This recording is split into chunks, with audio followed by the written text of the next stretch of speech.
Well, hi everyone. It's me again, just coming online occasionally. You won't see me every day, but just occasionally. Sometimes I just happen to be waiting for a dental appointment, and I've got an hour or so spare. So I thought I'd come in and have a chat with you guys about some of the issues that are in the news at the moment. And I particularly now I touched upon Afghanistan and things. On Saturday and said it's going to be faster than anyone expects, didn't I, about the collapse of Afghanistan? And indeed, it has been, hasn't it? It's been an absolute disaster there. And things have escalated at a speed that no one could really have anticipated with what's going on there. Now, when I look at it myself, and I think what's going to happen there, obviously, there's my own thoughts here, but also at the same time, what I'm picking up intuitively. So, always understand it's kind of a mixture of both things, really.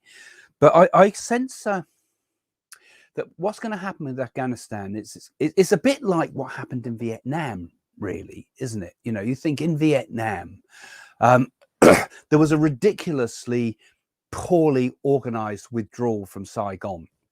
And we saw the helicopters on the rooftops, and we saw chaos, and we saw the burning of papers as they tried to escape, burn everything in the embassies and things like this, and went to ridiculous lengths to escape in a massive hurry, and it couldn't have had a worse ending to a humiliation to America in a war like that. And Biden said that will never happen again. We're never going to get that problem again. And of course, what's happened? It's happened again, hasn't it? We've got some terrible. As people come in, I let them say hello as well, because we're on live for this. Remember. So hi, Patricia. Nice to see you again. You're must be online all the time, But as I'm talking about Afghanistan here, and I'm talking about the American withdrawal, and what do I think is going to happen particularly with Afghanistan in the long term. Future of Afghanistan. Hi, Jing. I think I saw you recently too. And I'm thinking about what's going to happen. Partly from my clairvoyance, partly with me thinking about it, and see if I can get a handle on things. But I think ultimately, I said the other day that I felt that first of all, Biden's made an absolute hash of things. We've got another Vietnam going on here, but also I think when you think what happened in Vietnam, we were panicking, and it was going to be the domino effect, and it was going to be once Vietnam goes, then Cambodia goes, which it did, but then goes Thailand, and and China will be moving in all the way down to Australia, they were saying at the time. And actually, once we pulled out of Vietnam, it actually settled down, and now Vietnam's actually a tourist resort, isn't it? And so hi there, Bianca. And so what's happening is, I think longer term in Afghanistan, it'll settle. Even though we might not like this idea of women being subjugated badly and all the rest of it's going on, what can we do about it? Can we really build a society in countries like that? Have we not learnt our lesson? We try to do it, when I say we, I talk about the West, as it were, Western ideas being pushed upon other people's. We tried to impose Western ideas on Vietnam, and it never worked. We tried to impose kind of Western ways of doing things on Afghanistan, and frankly, it hasn't worked. Trillions of dollars. God knows what suffering, both sides, with both the troops that have gone in from America and the rest of the world, plus all the terrible suffering for the people there and the children being brought up in those environments. And we've kind of, foolishly pulled out too quick, made exactly the same mistakes. Does not anybody ever read history? Don't you read history, even modern history? And the same things happened again. But I think long term, we probably just have to leave them to it. But the problem is, it's going to be a breeding ground again for the likes of Al-Qaeda and all the rest of them, and Hezbollah type of characters and all those type of new movements probably coming up now. But if it happens, what happens in the future? Well, I think what's going to happen, I'll just let you say a few more highs. Yeah, Vietnam isn't against women. Good point, Kerry. That's true. But there was, and I'm not saying Vietnam was bad, really. The people of Vietnam, nice people, you know, they were enemies before, just like Japanese were enemies, weren't they? And the Germans were enemies in the previous wars and things. And I think it's very true. This whole subjugation of women's a terrible thing. But, you know, now they've pulled out, there's nothing we can do. We're absolutely stuck with it.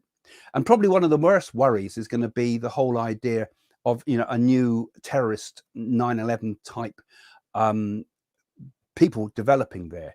And I think they do. I think what the American policy will become is like hit them and run.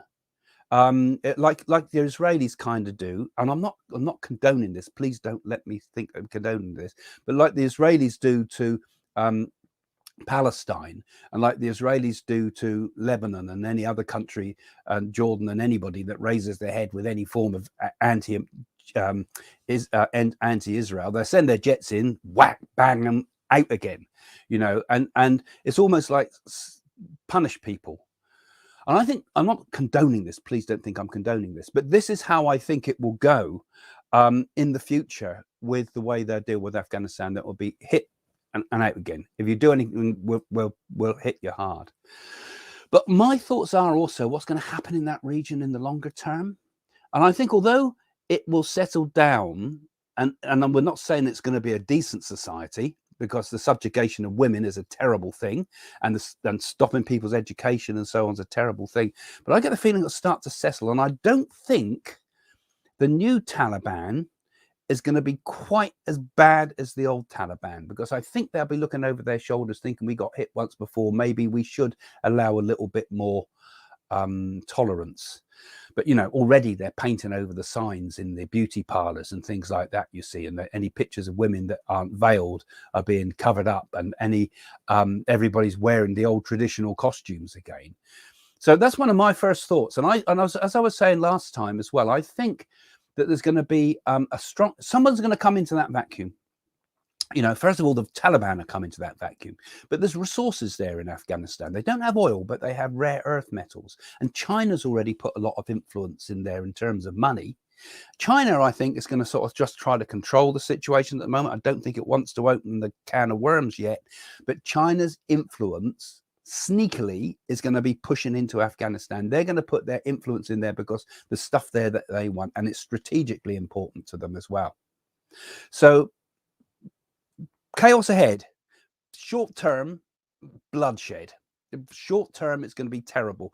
I feel that there'll be that you'll be seeing people hung in the street and that type of thing, and beheadings and things like that. And who's to blame, really? Who's really to blame? I've got to say, I mean, it's been a can of worms that's not been touched for a while, and it's not entirely his problem. But frankly, Biden has made an absolute mess of this. What do you think? Put it in the comments. I mean, do you think it's his fault?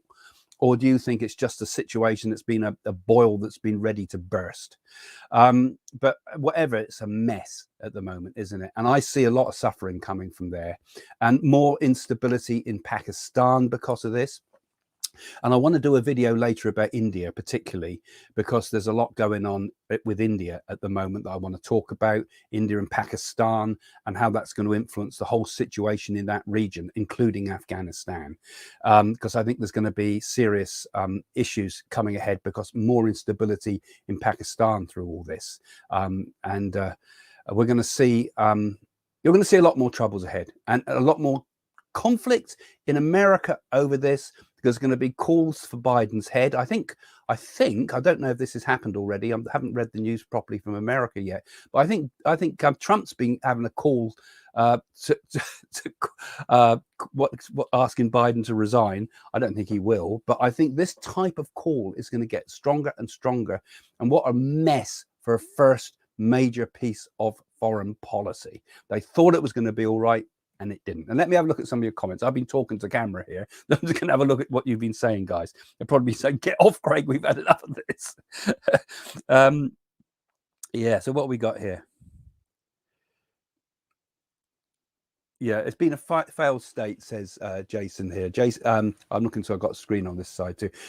Afghan has been a failed state for many decades now. It's never been a viable state in the first place. And if you think about it, it's never been ever really. You know, when it was first the most viable state, because Afghanistan used to be part of India. It used to be part of the ancient Bharat.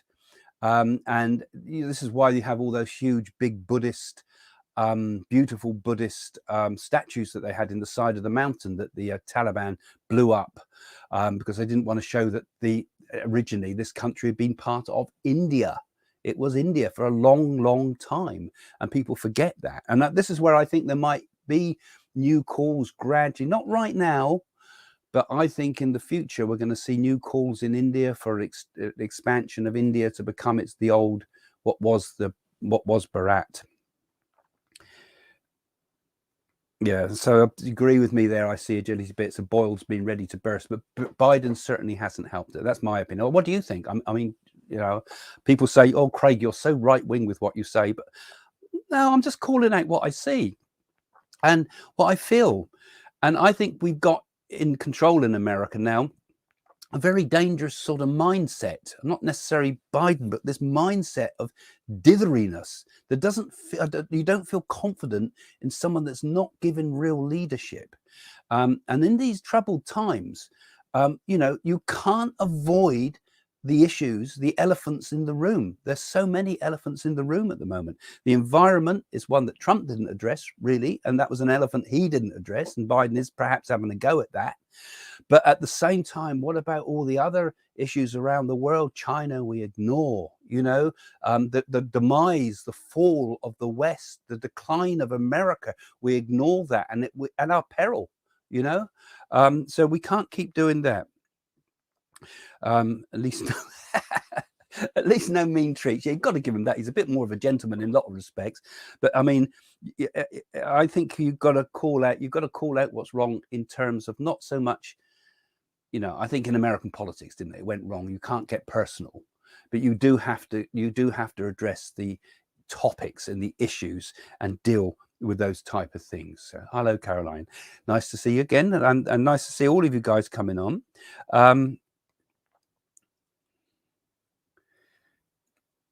Some of your comments you have to make a bit clearer, folks. I've only got seconds to read them. Oh, what's that's interesting? What was I missed it? Just got more quotes come in. Sorry, bear with me because I don't have Domenico in the background. Oh, that's interesting. Someone saying heard China is doing a deal there to put their Belt and Road through there. Yeah, I think there was talk about that, and not obviously they can't do any deals at the moment, but China's been kind of building the new Silk Road, hasn't it? You know, that was the bloodline to China for a long time, but the new Silk Road has to go to Europe, of course, and Afghanistan. When you think about it, it's strategically really quite important, just as a crossing point between East and West.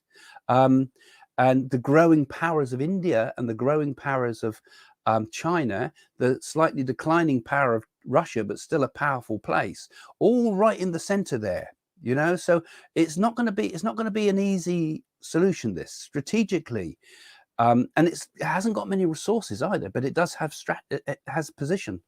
So it's going to be very, very interesting how things develop. Now,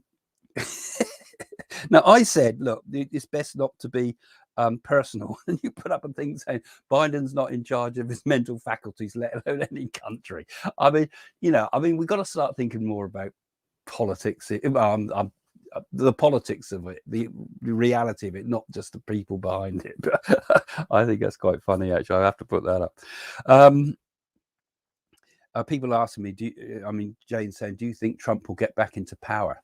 Like I said, I think ultimately he might do. I think in 2024, he's gonna have another shot at it. And as I've said, he will be in power in an unusual sort of way, because I've spoken about that before.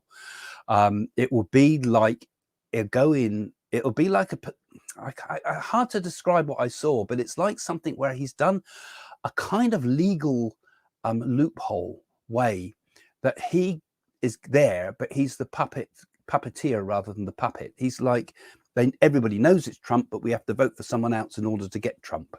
That's the sort of thing I get with that.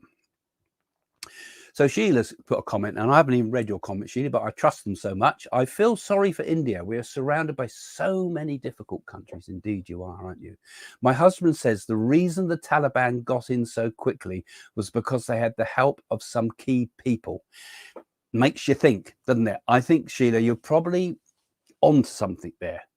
I mean, it was all a bit too quick, all a bit sudden. Politically, I think Biden wanted to get out so he could say we're out of Afghanistan before the anniversary of however many years we've been in there, 1,000 years in Afghanistan. But we're out, we're out now, and it's all good and it's all fine, and it's no longer Americans' problem. But instead, big mistake, because getting out wasn't as easy as you think, and I can't think how any political leader can think getting out of a war is easy. It can never be easy. It has to be done slowly in stages. Look how long it took to get Europe back into stability after the Second World War. And I think there could be some key people behind it. I think you're right. I think there's been deals done in the background. Could there not be? Don't tell me that the American Secret Services haven't been in touch somewhere along the line in the background with the Taliban themselves.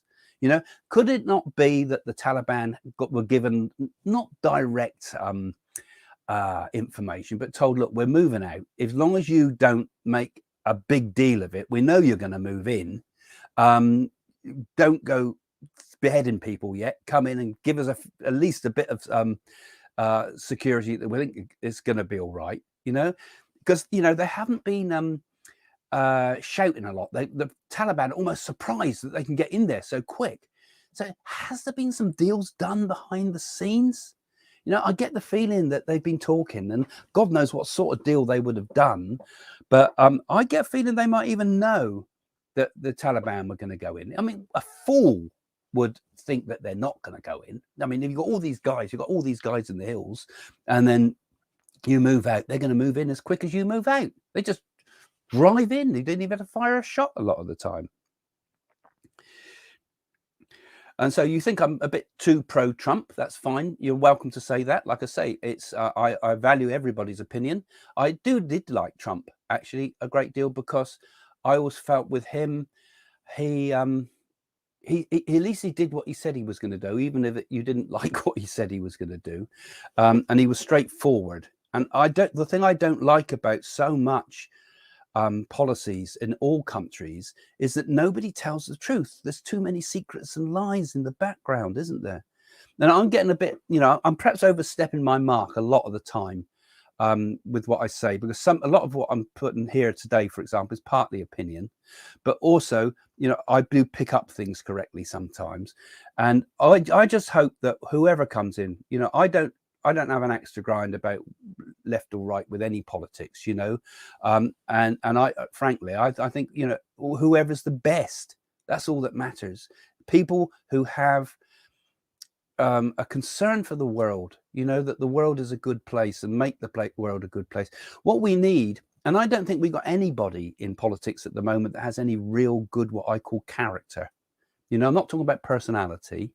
I'm talking about character, good values, good human values. We don't have many people that seem to have big hearts. We just seem to get people in power that have big wallets, don't we? It seems to be money and power and influence. And I mean, we talk about these people like in Afghanistan, where you get religious organizations running a country. We all think, religion and politics should be definitely separate. But actually, when we take religion out of politics, and we all in the West kind of agree that's a good thing to do. You can't have. We learned that through the Reformation and all the rest of it, and the all the problems right since the beginning of Christianity in Rome, for example. Once religion was out of politics, democracy could thrive. But now, what controls the democracy now? Though the democracy is controlled by power. Of the corporate organizations and money, and it's all done behind the scenes. We only seem to have democracy, aren't we? Let's stick some of your other ones up, as long as there's nothing rude here. Well, you agree with me, Nana, that you think politicians are corrupt all around the world, don't you? I mean, I don't think I could name a single politician in the world. I really have to think, don't we? Who is there at the moment in the world who you could say is a sort of person you'd like as a good friend, you know, if they didn't have any power and the rest of it? Someone that you'd think, you know, he's a good bloke or she's a good person, you know. I can't think of hardly anybody, even in opposition, who have decent values nowadays, you know. And that's an interesting one, Karen, about Camilla Harris. I don't think she will actually, but I do think we will have another female Democrat that will get into presidency, not necessarily in 2024, but in the future. And I feel that something will happen there, and there was kind of hints of that in the Nadi. Hi there, guys. I see a few of you have been saying hellos. I'll just let you put some of those things up. So that's just some of my thoughts anyway, thoughts for the day. I mean, these are not the full videos like Jane and I do on Friday. But if you do come into these videos after I've gone live, do remember to subscribe, because then if you click the little bell thing and you click the bell so that you get reminders, you'll be able to join in these little chats. Cup of coffee with Craig, I think we might call it, you know, with my new mugs that Jane doesn't like, you notice, when we were on the live on Friday. She's ordered some nice new cups and saucers for the Friday show. But anyway, you can always see us Friday at 7 o'clock for our special show with me and Jane in the new studio. And these come out randomly. So, you know, don't forget to subscribe. And if you're enjoying all this type of thing, don't forget to have a look at some of my books on Amazon, because, you know, I've got to earn a living too. And have a look on our website for all the readings and things like that. You can get phone readings with my psychics, a few readings with me and Jane. And yeah, so it's nice to see you all again. And it's just a short one. So I'm going to say goodbye to you all now. Thanks for joining me. See you again soon. Bye for now.